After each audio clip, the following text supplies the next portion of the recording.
All right, it is time to talk about the last 5 movies that I've seen, or 5 of the last movies I have seen, would be more correct. Hey everyone, it is Shannon, and I'm super excited to be here and to share with you this video. This is going to be the first in a new series that I'm doing to catch up with the films that I have seen recently but haven't talked about. I want to talk about movies more on the channel, and I thought this might be a fun way to do it. I looked back and noticed that there are 25 films that I've seen recently that haven't been part of any vlog or video in any way, so I thought, all right, let's just talk about all of them. So I'm going to do 5 videos about 5 films each. That's the goal. And it's going to be random. Like literally, I've just put them all on a spinner. I have pulled the posters. I have noted why I watched the movie if I can't remember off the top of my head. Some of these I might have a lot to say about. Some of them I might have nothing to say about. And it could be any genre, any year, any reason to see. It's going to be pretty random. So I don't know what this is going to turn out like, but I realize it would probably going to be a bumpy inroad back to talking about movies, so let's just embrace that. So that's what I'm doing. All right, let's see what the first movie is. It could be anything. 25 choices, 25 choices. What will it be? 39 Steps from 2008. Okay, so that was a bit of a random watch. That's not quite true. So this is actually, I think it's a BBC, no, does it say, yeah, BBC TV movie, and it came out in 2008. Does it say who's in it? Rupert Henry Jones is the protagonist, and Eddie Marsan is in it, and that was a big draw for me. I love Eddie Marsan. I think probably people might know him the most from maybe Sherlock Holmes. He played the police officer.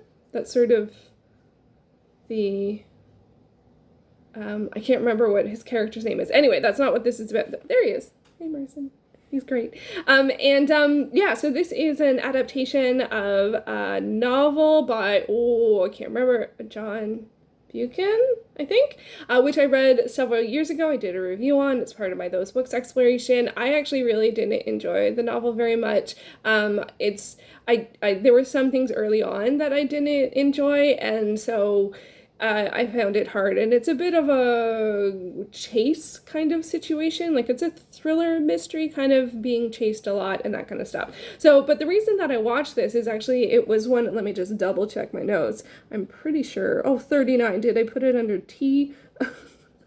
Yeah, it was a Hoopla movie of the month. So Hoopla, here through the Toronto Public Library, we have access to comics, music, and TV and film. I know in the States it's a lot of audiobooks, but that's not what the offerings are here. But anyway, they have a movie of the month, and every month they come up. It's like a list of like sort of 10 to 12 movies, and I thought it would be fun this year as a challenge to myself to watch some of them, because I think we're often very influenced by the streaming services, although technically Hoopla's a streaming service, but streaming services and advertising, and because things are changing online and like with TV and stuff, I think we tend to, what we see is pretty targeted. And so I thought, well, Hoopla just picks movies. It's not particularly targeted to me, I don't think. So I thought it might be a fun reference to follow that list occasionally. Like, I think I want to watch like 8 in the year or something like that. So that's why I picked it. I saw it was available. I saw that it was it's a book to film adaptation. I haven't seen any adaptations of this work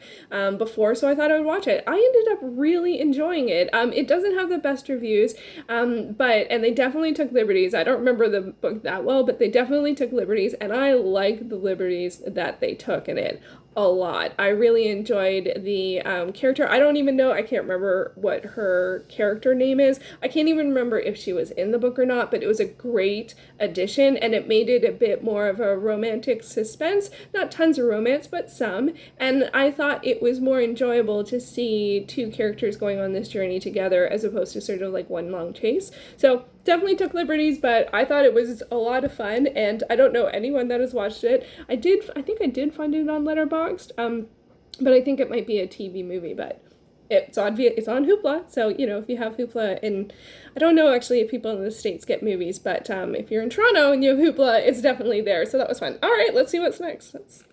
I talked a fair amount. I gotta maybe find something and be more succinct with the next one. Okay, The Invisible Man from 2020. This is also a book to film adaptation. I don't think I read the H.G. Wells one. I don't remember if I read it intentionally because it was a book to film adaptation. It's also on the sci-fi, fantasy, and weird exploration list. And this one does have the Elizabeth Moss plays the protagonist in this one, and I feel like they took a fair amount of liberties with this. This is not my favorite story. I did not enjoy the book like at all. And I think I reviewed it. If I do, it will be up in the cards, or down below. I might put the trailer for the movie. So this is a horror thriller. I think the story is pretty well known for The Invisible Man. But this has a sort of like, I watched it not just because it was a book to film adaptation, but also because it was on the Sight and Sound Best 50 Film of 2020. So that's another list that I'm following. And I've had some success with that one, but this one I wasn't a huge fan of. It was a hard sell for me anyway, because it, honestly, in this particular instance, it's very clearly, even just from this picture, you can get the sense that it is a woman being sort of terrorized or affected by an invisible man. So in this one, there does feel like there's like, it deals with, or it has inclusion of things like gaslighting, like not believing her. And it reminded me a lot of Sleeping with the Enemy, like a lot. Although Sleeping with the Enemy is not a science fiction, it's just a thriller. But I felt like there was a lot of influence, because it was, I guess, what in the book world we call like more like a domestic thriller. I wasn't a huge fan. I am getting close to not being interested in all about horror films or any films where women are being threatened, attacked, chased, terrorized as the plot or as what is the main focus of the film. So this sort of really honed in on that, and I was like, So I don't have a huge impression on this one in terms of whether or not it was a good movie or a good horror movie. I just feel like for me, I'm at a turning point where I'm just no longer interested in this as subject matter. Her performance was great, yeah, and the cast was good and the tension was good. My interest in that genre or subgenre is just receding to the point where it's almost non-existent. So yeah, I saw it. I got, booked a film. Yay. It's on the list I'm working on. Yay. Did I enjoy it? I guess you can probably get a pretty strong impression on that. All right. Next up. What could it be? What could it be?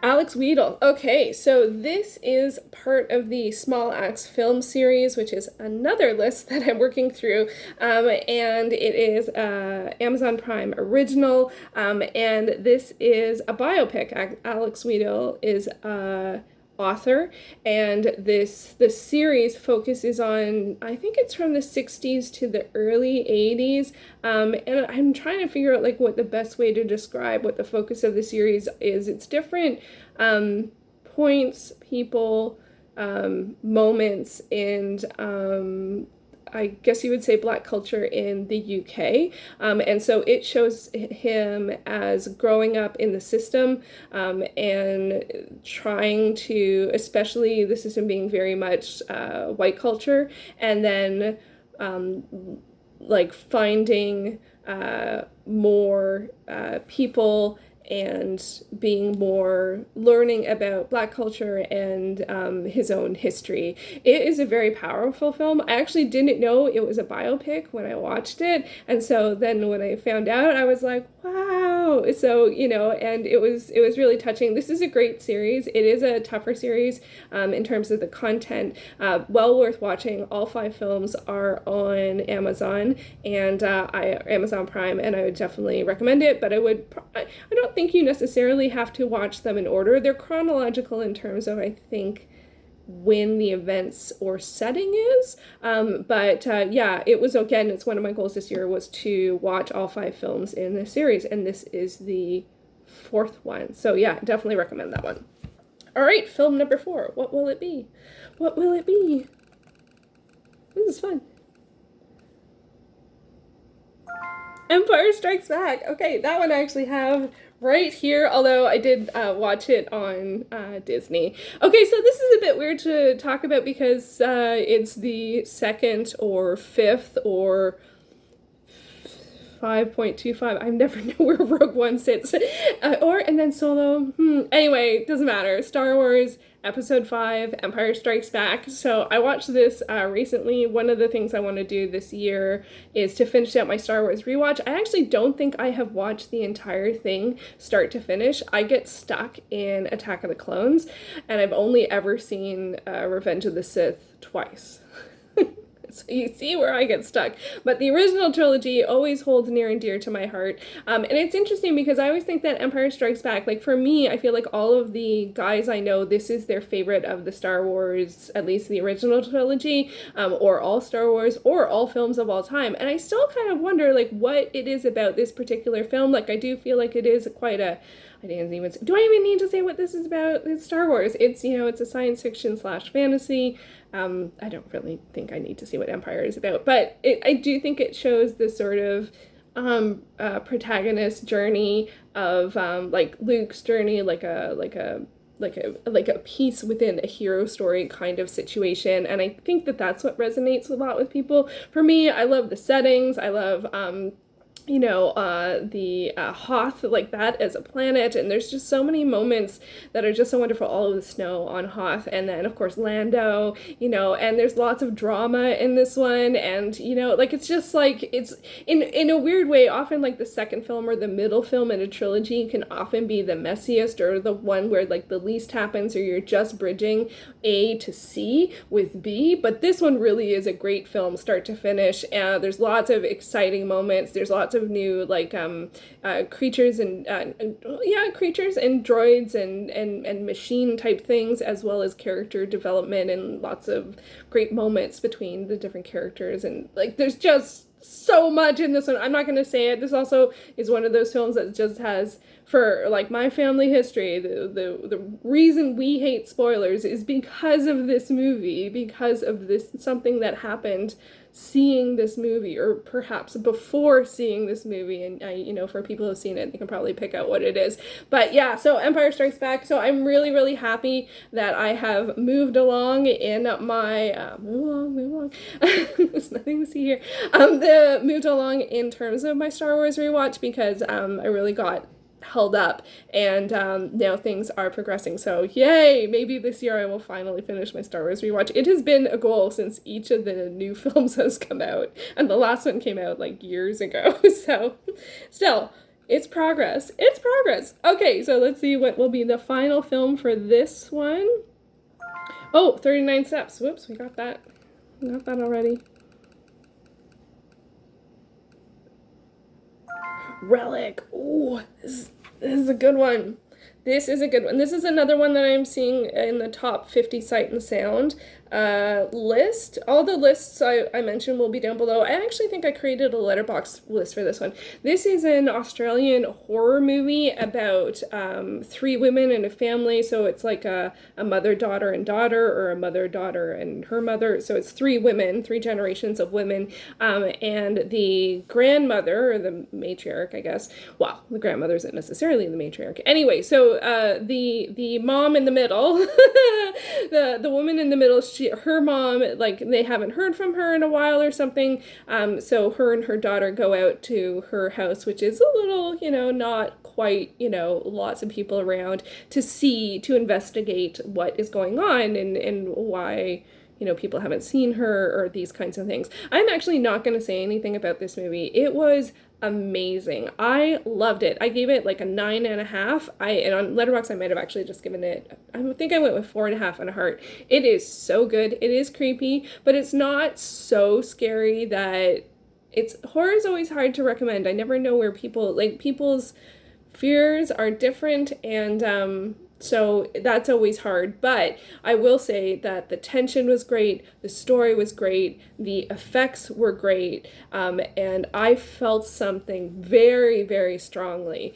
when I watched this movie. It was brilliant. It's one of the reasons why I'm glad that I'm following the Sight and Sound list, and because I hadn't heard of it at all, and it was just so good. It'll probably be one of my favorite films of the year, and I'm thrilled to have seen it, and it was on Netflix. It was on Netflix. So that is the 5th one. So there we go. Those are 5 movies. Let me know, have you seen any of these? Are you interested now in seeing any of these? Are you enjoying this style of video?